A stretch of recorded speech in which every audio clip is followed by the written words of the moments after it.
الشیطان الرجیم بسم اللہ الرحمن الرحیم وبہ نستعین۔ الحمدللہ ہماری گفتگو خیارات میں سے خیار عیب کے بارے میں تھی۔ اب عیب تو عیب ہے، اس نے 3-4 دن آپ کے لے لیے۔ انشاءاللہ آج ہم خیار عیب کو ختم کریں گے۔ عیب کی تعریف آپ کو بتا دی۔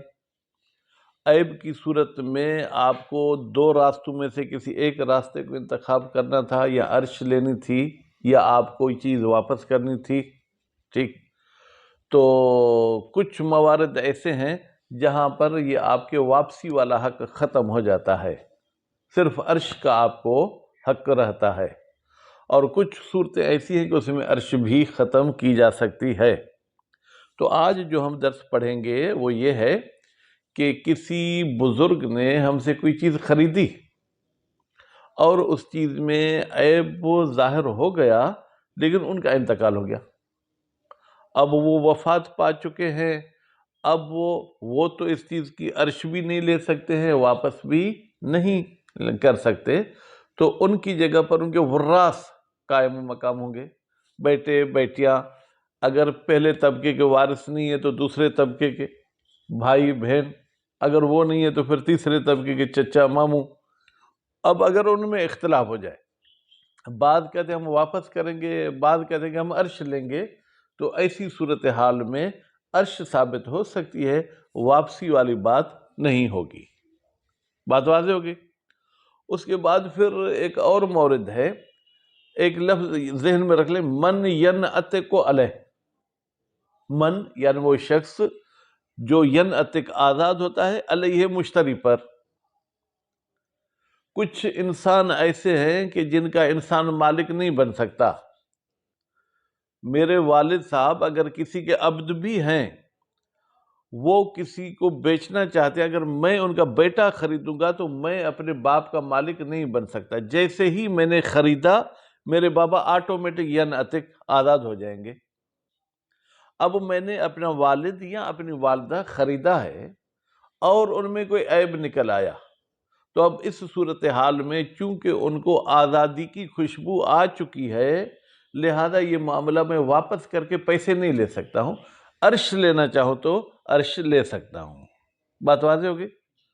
اس کے بعد پھر فرماتے ایک اور طریقہ عرش کے ختم کرنے کا یہ ہے کہ بیچنے والا کہتا ہے کہ بھائی یہ چیز ہے، میں بیچ رہا ہوں، اس میں عیب ہے، ثواب ہے، یہی چیز ہے، پھر بعد میں میری کوئی گارنٹی کوئی کچھ نہیں ہے، تو اس صورتحال میں رد بھی ختم ہو جائے گا، عرش بھی ختم ہو جائے گا۔ اور کچھ لوگ تو یہ کہتے ہیں کہ بھائی عیب موجود ہیں یا مستقبل میں موجود ہوں گے، میرا ان کے ساتھ کوئی تعلق نہیں ہے، تو اس صورت میں بھی رد بھی ختم ہو جائے گا اور عرش بھی ختم ہو جائے گا۔ اب مولویوں والا ایک اعتراض کہ بھائی عقد کے وقت ہم ان عیوب سے براعت حاصل کر سکتے جو موجود ہوں، جو موجود ہی نہیں ہے، جو میرے ذمے ہی نہیں آیا، تو میں اس سے کیسے اپنی جان چھڑا سکتا ہوں؟ کہتے ہیں بھائی کوئی فرق نہیں ہے کہ ہم جب یہ کہہ رہے ہیں کہ بھائی اگر موجود بھی ہو جائے گا تو میں آزاد ہوں، اگرچہ بظاہر سبب نہیں آیا، لیکن اگر ایڈوانس میں آپ یہ بات کرتے ہیں تو کر سکتے ہیں، اس میں کوئی حرج نہیں ہے۔ اس کے بعد پھر فرماتے ہیں کہ اگر آپ نے کوئی گھی خریدا ہے، کوئی جوس خریدی ہے، کوئی ایسی چیز جو دوسرے چیز سے نچوڑ کے بازار میں بیچی جاتی ہے، تو اس میں اصل وہ چیز جو کام کے وہ بھی ہوتے، اس کے ساتھ تھوڑا بہت کچرا بھی ہوتا ہے۔ مثلاً سرسوں سے جو ہم تیل نکالتے ہیں تو تیل کے ساتھ تھوڑا بہت کچرا بھی اس میں آ جاتا ہے۔ گاجر کا، سیب کا جو جوس آپ پیتے ہیں، اس کے آخر میں تھوڑا بہت کچرا ہوتا ہے۔ آپ جو چائے خرید کرتے ہیں تو چائے پیتے ہیں، اس کے آخر میں اتنا سا ٹکڑا جو پتی وغیرہ کچرے والا بھی ہوتا ہے، تو اب اس کو عیب کہیں گے یا نہیں؟ کہتے ہیں عیب ہے، لیکن اس کچرے کی 2 صورتیں، ایک ہے معتاد، یعنی ایسی چیزوں میں عام اتنا ہوتا ہے تو پھر یہ عیب نہیں ہے، لیکن اس میں عام تیلوں سے زیادہ کچرا ہے، اس میں عام چائے سے زیادہ پتی ہے، تو ایسی صورتحال میں آپ اس معاملے کو توڑنا چاہیں تو توڑ سکتے ہیں، اور عرش لینا چاہے تو عرش لے سکتے ہیں۔ مثلا آپ کہیں گے عام بھائی جو میں چائے پیتا ہوں وہ 1 پاؤ ہوتی ہے جو پیتا ہوں، تھوڑا بہت کچرا بچتا ہے، یہ جو آپ نے مجھے دیے یہ تو آدھا پاؤ چائے ہے، آدھا پاؤ تو کچرا ہے۔ تو اس صورتحال میں آپ کو اختیار ہے کہ یا وہ آدھے پاؤ کا تفاوت لے لیں، یا ایسا ہے کہ آپ چائے اس کو واپس کریں اور پیسے اپنی جیب میں رکھ دیں۔ بات واضح ہو گئی۔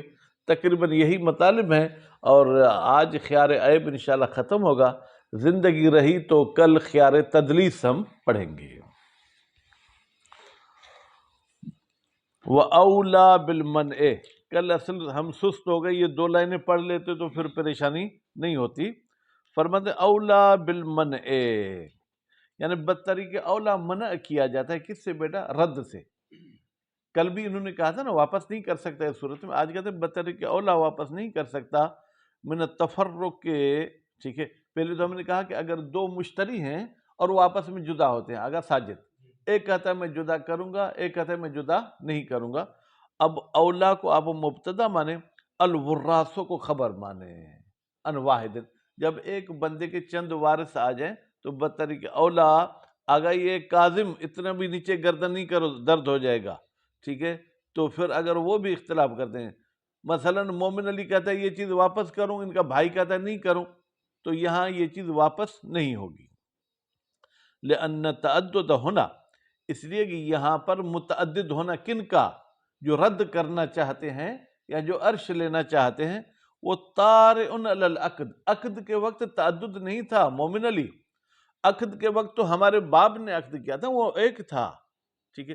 جبکہ کل والی صورت میں یہ تھا کہ عقد کے وقت ہی ہم 2 مشتری تھے جو مل کر ایک چیز خرید رہے تھے، تو یہاں تو جو ہے کیا ہے، یہ تعدد اور متعدد دونوں عارضی ہے، وہاں پر اصلی تھا۔ تو اصلی والے تعدد کی صورت میں بھی اختلاف کی صورت میں رد نہیں ہو سکتا، تو وہ تعدد جو عارض ہوا ہے بطریق اولا اس میں اس چیز کو رد نہیں کر سکتے ہیں۔ سواء فی ذالک، مساوی ہے اس بات میں، کون سی؟ کہ رد نہیں ہوگی خیار العیب وغیرہ، چاہے خیار عیب ہو یا غیر عیب۔ مثلا میرے والد صاحب نے اپنے لیے 8 دن کا خیار رکھا تھا، کسی بھی معاملے میں والد صاحب کا انتقال ہو گیا، تو ابھی خیار چونکہ حق ہے، تو جیسے والد کی ملکیت ان کے اولاد میں تقسیم ہوگی، ایسے ان کا حق بھی اولاد میں تقسیم ہوگا۔ اولاد کو کہا جائے گا کہ بھائی آپ لوگوں کے باپ نے یہ گھر خریدا تھا اور کہا تھا 8 دن میں میں معاملہ توڑنا چاہوں تو توڑ سکتا ہوں، والد صاحب چلے گئے، اب ان کے بیٹوں میں سے بعض کہتے ہیں یہ گھر نہیں لیتے، بعض کہتے ہیں لیتے ہیں، تو اس صورت میں بھی گھر واپس نہیں ہوگا۔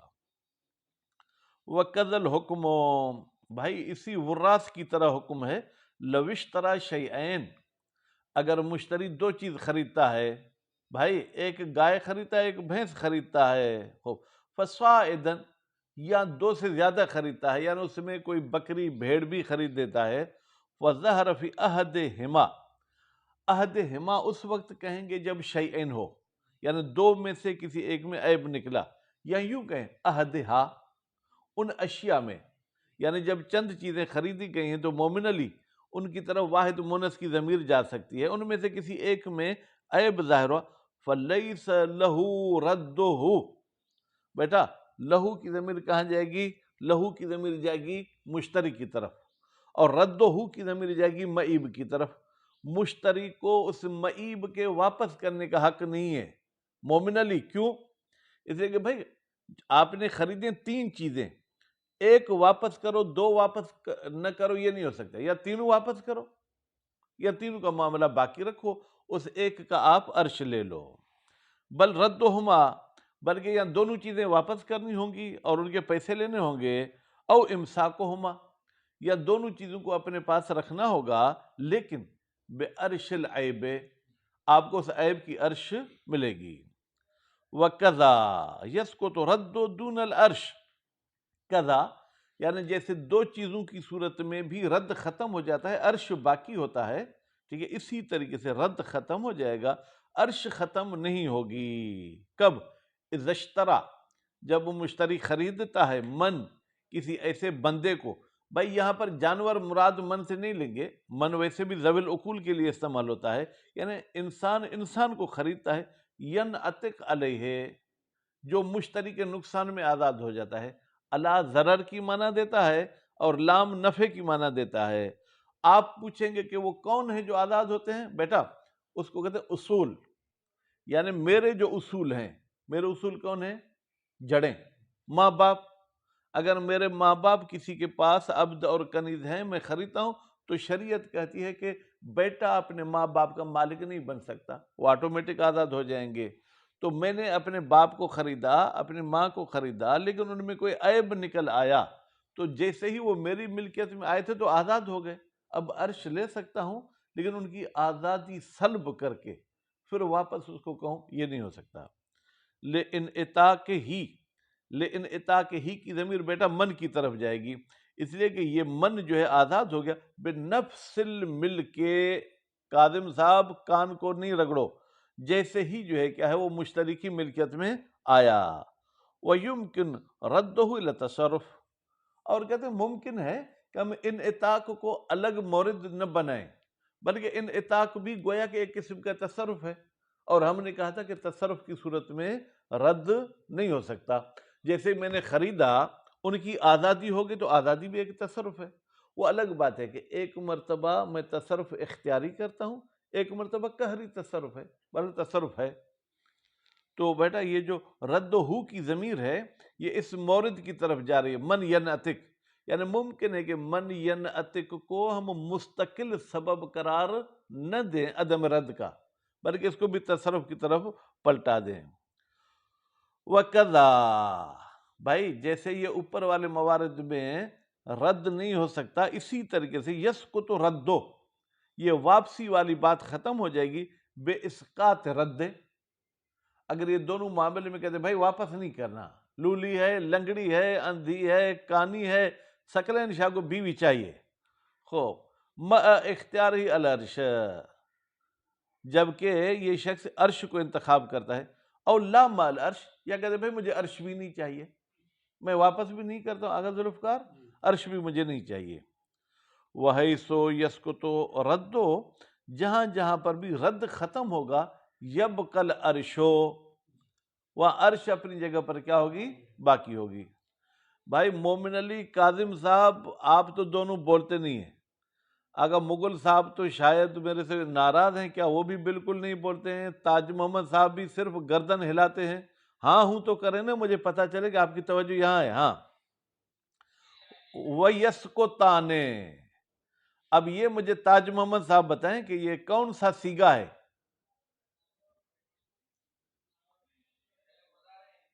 بیٹا میں نے کس کا سیگا نہیں پوچھا، کون سا سیگا ہے؟ احسنتم، ابھی ایک لفظ اور رہا دیا، تثنیہ غائب کون سا، مذکر یا مونس؟ ہاں، وَيَسْقُطَانِ اَيْ الرَّدُّ وَالْعَرْشُ مَعًا، دونوں ساتھ۔ ابھی تک بات یہ تھی کہ رد ختم ہوگا، عرش ختم نہیں ہوگی، لیکن یہاں سے عبد القادر بتا رہے ہیں کہ عرش بھی ختم، رد بھی ختم۔ بالعلم بہی، جب مشتری صاحب کو علم بالعیب، عیب کا کہ بھائی یہ لنگڑی ہے، دیکھ رہا ہوں لنگڑی ہے، قبل العقد، عقد سے پہلے ہی پتا تھا کہ یہ عیبدار چیز ہے۔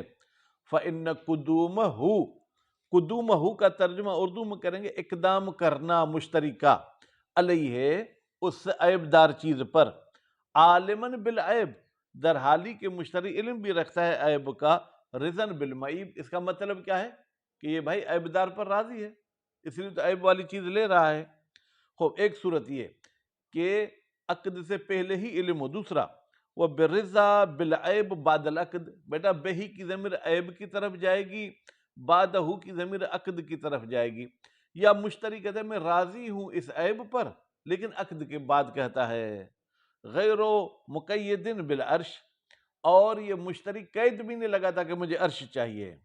وَأَوْلَى مِنْهُ، اب کہتے ہیں توجہ، منہو کی ضمیر رضا کی طرف جائے گی، جیسے رضایت کی صورت میں آگا ساجد، دونوں چیزیں ختم ہوتی ہیں بدطریق اولا، رد بھی ختم ہوگا، عرش بھی ختم ہوگا، کب؟ اسقاط الخیار، اگر دونوں کہتے ہیں بھائی خیار کا سلسلہ ختم ہے، کوئی خیار وغیرہ نہیں ہے۔ خوب، وہ بالبراءت، اور یہ ایک اور طریقہ جس میں رد اور عرش دونوں ختم ہو جائیں گے، بالبراءت اے براءت البائے من العیوب، بائے کہتے ہیں کہ بھائی اس میں جو بھی عیب ہیں میرا ان کے ساتھ کوئی تعلق نہیں، یہی چیز ہے، سونے کی ہے، مٹی کی ہے، لوہے کی، یہی چیز ہے، لینے کے بعد کوئی بھی عیب اس میں ہوا تو میں اس کا ضامن نہیں ہوں۔ ولو اجمالن، کہتے اگرچہ براعت اجمالی کرتا ہے، یعنی عیبوں کی گنتی نہیں کرتا، لنگڑی ہے، سینگ ٹوٹا ہوا ہے، نہیں بھائی جو بھی عیب ہے میں اسے بری و ذمہ ہوں۔ کہ قول ہی کی ضمیر کہاں جائے گی عبد القادر صاحب؟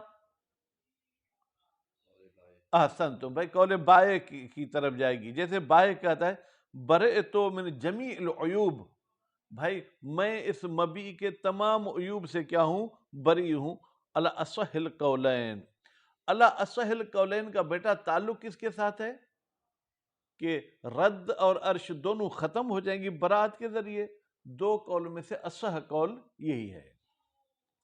ولا فرق، کوئی فرق نہیں ہے اس براعت والی صورت میں، بین علم البائع والمشتری بالعیوب، کہ مشتری اور بائع دونوں کو پتہ ہے کہ اس میں کوئی عیب ہے، وجہلہما، یا دونوں کو یہ پتہ نہیں عیب بھی ہے یا نہیں ہے، لیکن دیکھیں معاملے کے سر درد کی وجہ سے ہم کہتے ہیں بھائی یہی ہے، اگر کوئی عیب ہوگا تو بھی میں ضامن نہیں ہوں۔ وہ تفریق، یا کبھی کبھی تفریق ہوتی ہے، مشتری کو عیوب کا پتہ ہوتا ہے، بائع کو پتہ نہیں، کبھی بائع کو پتہ ہے کیونکہ وہ مالک ہے، مشتری کو پتہ نہیں، بہرحال براعت کی صورت میں انسان آزاد ہو جاتا ہے۔ ولا بین الحیوان وغیرہ ہی، اور کوئی فرق نہیں کہ وہ مبیع حیوان ہو یا غیر حیوان ہو۔ ولا بین العیوب الباطنہ وغیرہ، اور کوئی فرق نہیں ہے کہ عیوب چھپے ہوئے ہوں یا ظاہری ہوں۔ چھپا ہوا عیب کیا ہوتا ہے؟ مثلا جو ہے کہ اس کے پیٹ میں کیڑے ہیں، ہمیں تو پتہ نہیں کہ اس جانور کے پیٹ میں کیڑے ہیں، ظاہری عیب یہ ہے کہ وہ لنگڑا ہے۔ خوب، ولا بین الموجودت حال العقد والمتجددت، اور کوئی فرق نہیں ہے بیٹا کہ وہ عیوب عقد کے وقت موجود ہوں یا والمتجددت، عقد کے بعد وجود میں آتے ہیں، کیونکہ مومن علی عقد کے بعد بھی 3 دن تک اگر حیوان میں عیب آئیں تو اس کا بائع ذمہ دار ہے، لیکن وہ ابھی سے کہتا ہے کہ میں ذمہ دار نہیں ہوں۔ حیث تکونو کی بیٹا ضمیر کہاں جائے گی؟ متجددہ، اور متجددہ سے مراد آگا ذوالفقار عیوب متجددہ، جبکہ وہ عیوب متجددہ کی ضمانت ہو علی البائع، بائع پر، لأن الخیار بہا ثابت باصل العقد، اس لیے کہ خیار بہا، ان عقد متجددہ کے ذریعے اصل عقد کی وجہ سے ثابت ہے۔ وَإِنْ كَانَ سَبَبُ حِينَئِذٍ غَيْرُ مَضْمُونٍ، اگرچہ سبب کی ابھی ضمانت نہیں ہے آگا ساجد، کیونکہ عیب تو ابھی ہوا نہیں ہے، لیکن جانور کا عقد یہ کہتا ہے کہ 3 دن تک اگر عیب ہو گیا تو بھی مشتری کو خیار ہے۔ تو یہ جو 3 دن تک کا خیار ہوتا ہے عیب کی وجہ سے نہیں ہے، عقد کی وجہ سے ہے، بس کہتے ہیں عیب موجود ہو یا نہ ہو، عقد ہی سبب ہے خیار کا، اور اس خیار کو میں براعت کے ذریعے کیا کرتا ہوں؟ ختم کرتا ہوں۔ والاباق، یہ میں نے خلاصہ نہیں بتایا، آسان تھا۔ اباق کا مطلب کیا؟ بھاگ جانا، جیسے کبھی کوئی بیٹا بھاگ جاتا ہے ملتا نہیں ہے، کبھی کوئی نوکر بھاگ جاتا ہے، تو دیکھیں اگر جانور بھاگ جائے، اونٹ بھاگ جائے تو اس کو کہتے ہیں شارد، اور اگر غلام بھاگ جائے تو اس کو کہتے ہیں آبق، ہے دونوں بھاگنا، لیکن انسان کے لیے بھاگنے کا اور لفظ استعمال کرتے ہیں، جانور کے لیے اور لفظ۔ اگر آپ کا عبد آپ جو بیچ رہے ہیں اس میں اباق کی بیماری ہے، وہ بھاگ جاتا ہے، گم ہو جاتا ہے، اندل بائے، بائے کے نزدیک، وعدم الحیض ممن شأنها الحیض، یا آپ سے کوئی کنیز خریدی گئی یا آپ نے کوئی کنیز خریدی ہے بیٹا، من شأنها الحیض، اس کی عمر یہ ہے کہ اسے حیض آنا چاہیے لیکن حیض نہیں آتا، بحسب سنہا، عمر کے لحاظ سے آنا چاہیے، عیبون بیٹا، والاباق مبتدا، عیبون اس کی خبر، یعنی میں نے عبد خریدا، مجھے پتا چلا یہ تو بھاگ جاتا ہے تو یہ عیب ہے، میں معاملہ توڑنا چاہوں تو توڑ سکتا ہوں۔ وَيَظْهَرْ مِنَ الْعِبَارَةِ، فرماتے شہید اول کی عبارت سے معلوم ہوتا ہے کہ ایک مرتبہ بھاگ جائے تو بھی عیب ہے۔ دیکھیں اباق مصدر کا ہے نا، بھاگنا، ٹھیک ہے، اس میں کوئی تعداد کی تو قید نہیں ہے۔ بے وقوع الاباق مرتن قبل العقد، کہ اگر عقد سے پہلے ایک مرتبہ بھی بھاگ گیا تو یہ عیب ہے۔ وہ بے ہی، اور اسی ایک دفعہ والے کو عیب کہنا، صرح بعض علماء نے تصریح کی ہے، آگا یہ کاظم، یہاں تو ہم نے عبارت کے اباق کس سے نکالا کہ ایک مرتبہ بھاگنا بھی عیب ہے، لیکن بعض علماء نے کلیئر یہ کہا ہے کہ اگر ایک مرتبہ بھی بھاگ جائے تو یہ عیب ہے. والاقوا، جی شاباش. والاقوا، اب یہ شہید ثانی کی فتویٰ ہے بیٹا. اعتبار و اعتیاد ہی، کہتے ہیں معتبر ہے کہ اس کو بھاگنے کی عادت ہو گئی ہو، تو ایک مرتبہ سے عادت نہیں ہوتی ہے. ٹھیک ہے. وَأَقَلُّ مَا يَتَحَقَّقُ، اور کم سے کم ما يتحقق الاعتیاد، جس میں بھاگنے کی عادت ہوتی ہے، مرتين، وہ کتنی مرتبہ ہے آگا مغل صاحب؟ احسن تم. یہ گھٹنے آپ کیوں ہلا رہے ہیں بھائی؟ ٹانگوں میں درد ہوگا. تو ولا یشترط اباقو عند المشتری. اچھا، اب عبد بائے کے پاس نہیں بھاگا تھا، مشتری کے پاس بھاگ گیا، تو کیا ہم کہیں گے یہ ابھی عیب ہے؟ کہتے ہیں ولا یشترط، شرط نہیں ہے اباق العبد، عبد کا بھاگنا مشتری کے نزدیک، کس میں شرط نہیں ہے؟ عیب ہونے میں. بل متى تحقق ذلك عند البائع، بلکہ جب وہ متحقق ہو جائے ذالک، یہ اباق بائع کے نزدیک، جاز ردو، تو پھر بیٹا جائز ہے کہ اس عبد کے معاملے کو آپ توڑ دیں اور پیسے واپس لے کے اپنے جیب میں رکھیں. وَلَوْ تَجَدَّدَ عِنْدَ الْمُشْتَرِ فِي الثَّلَاثَةِ مِنْ غَيْرِ تَصَرُّفٍ. اچھا جی، اگر مشتری کے پاس عابق ہو گیا اور 3 دن کے اندر عابق ہوا، ٹھیک ہے، اور مشتری نے ابھی اس میں کوئی تصرف بھی نہیں کیا تھا، اسے کوئی مالش وغیرہ بھی نہیں کرائی تھی، اس سے یہ بھی نہیں کہا کہ میرے پاؤں دباؤ، میری گاڑی صاف کرو، خوب، تو پھر کیا ہوگا؟ فَهُوَ، یہ 3 دن کے اندر بھاگنا، کما لو وقع عند البائع، یہ ایسے ہے جیسے بائع کے نزدیک اباق ہوا اور نتیجے میں یہ عیب ثابت ہو جائے گا.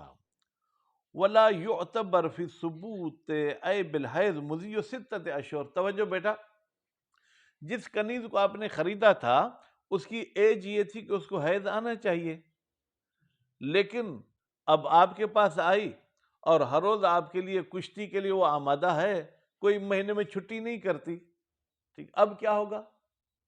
کہتے ہیں اگر حیض کی عمر ہے، یعنی اس عمر کی اور عورتیں حیض دیکھتی تو یہ عیب ہے، یہ اس کو واپس کر سکتا ہے. اچھا، بعض علماء نے کہا نہیں، 6 مہینے تک انتظار کرو، 6 مہینے تک اگر اسے حیض نہیں آتا تو پھر عیب ہے. تو اگر صاحب فرماتے نہیں، شرط نہیں ہے فی ثبوت عیب الحیض، حیض کے عیب کے ثابت ہونے میں، مضیو 6 اشہر، کہ 6 مہینے گزرے ہیں. کما ذکرہ جماعتن، بیٹا ذکرہ کی ضمیر کہاں جائے گی؟ مضی 6، جیسے کہ 6 مہینے گزرنے کو ذکر کیا ایک جماعت نے.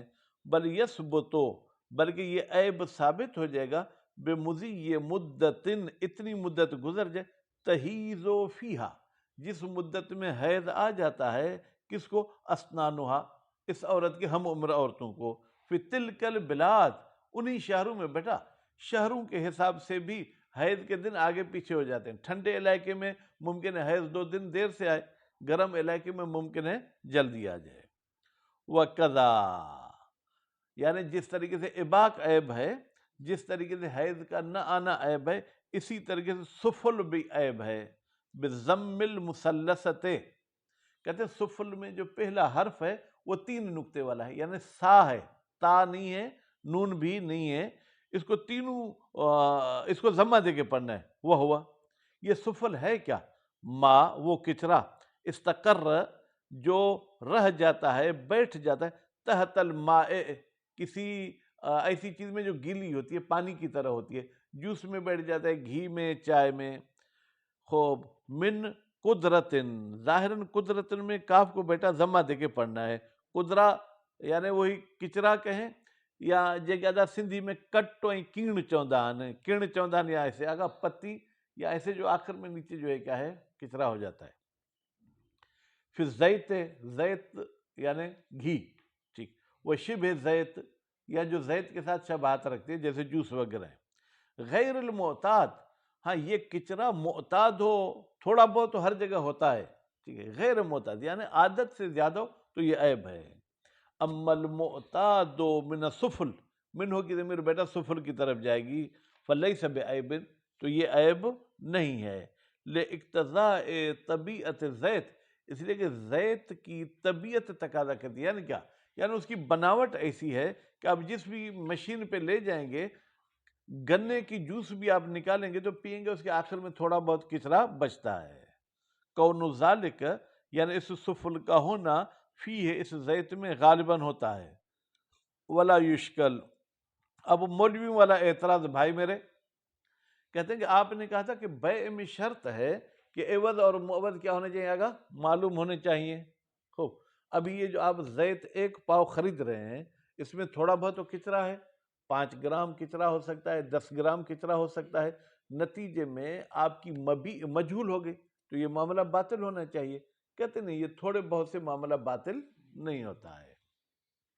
ولا یشکل، اشکال نہ کیا جائے کس کا، صحت البیع، کہ بیع صحیح ہے، بیع کے صحیح ہونے میں اشکال نہ کریں، مع زیادت سفل، جب یہ سفل زیادہ ہے، ان المعتاد، عام جو رائج سفل ہوتا ہے، بجہالت قدر المبیع، یہ بجہالت کا تعلق ہے یشکل کے ساتھ، یعنی کیسے اشکال کریں گے، آپ کہیں گے کہ مبیع کی مقدار مجہول ہے، المقصود بذات، جس کو اصل ہم خریدنا چاہتے ہیں، فیجھل مقدار ثمنہ، تو نتیجے میں جو ہم نے اس کے مقابلے میں آگا پیسے دیے ہیں مومنلی، کچرے کے مقابلے میں کتنے گئے اور اس مبیع کے مقابلے میں کتنے گئے، وہ بھی مجہول ہوں گے۔ فرماتے ہیں کہ یہ اشکال نہ کریں، کیوں نہ کریں، لأن مثل ذالک، اس لیے کہ اس قسم کے کچرے وغیرہ کا ہونا غیر قادہن، یہ کوئی جو ہے کیا ہے بھائی نقصان نہیں پہنچاتا ہمارے عقد کو، معرفت مقدار الجملہ، جبکہ اجمالی طریقے سے آپ کو پتہ ہے کہ میں نے 1 پاؤ جوس لیا ہے، کما تقدم، جیسے کہ یہ بات گزر چکی ہے، فی نظائر ہی، اس کے نظائر میں، وہ کہاں تھا، مثلا اگر آپ ریشم خریدتے تھے تو ریشم کے اندر کیڑا بھی مرا ہوا ہوتا تھا، ٹھیک ہے، تو وہاں پر بھی جو ہے کیا آپ کہیں کہ مردار کی بیع کرنا تو صحیح نہیں ہے، تو ہم نے کہا تھا مقصود بذات جو ہے کیا ہے ریشم ہے، نہ کہ وہ کیڑا۔ اسی طریقے سے اگر آپ کوئی حاملہ بکری وغیرہ خریدتے ہیں تو اس کے پیٹ میں 2 بچے ہیں، 3 بچے ہیں، نر ہیں مادہ، یہ تو پتہ نہیں ہے، تو وہ بھی معاملہ باطل ہونا چاہیے۔ وہاں پر بھی ہم نے کہا تھا مقصود بذات یہ ان کی ماں کا خریداری ہے، بچے بالطبع ہمارے پاس آ رہے ہیں تو ان کا کوئی عیب نہیں ہے، معاملہ اپنی جگہ پر صحیح ہے۔ صلی اللہ علی محمد و آل محمد۔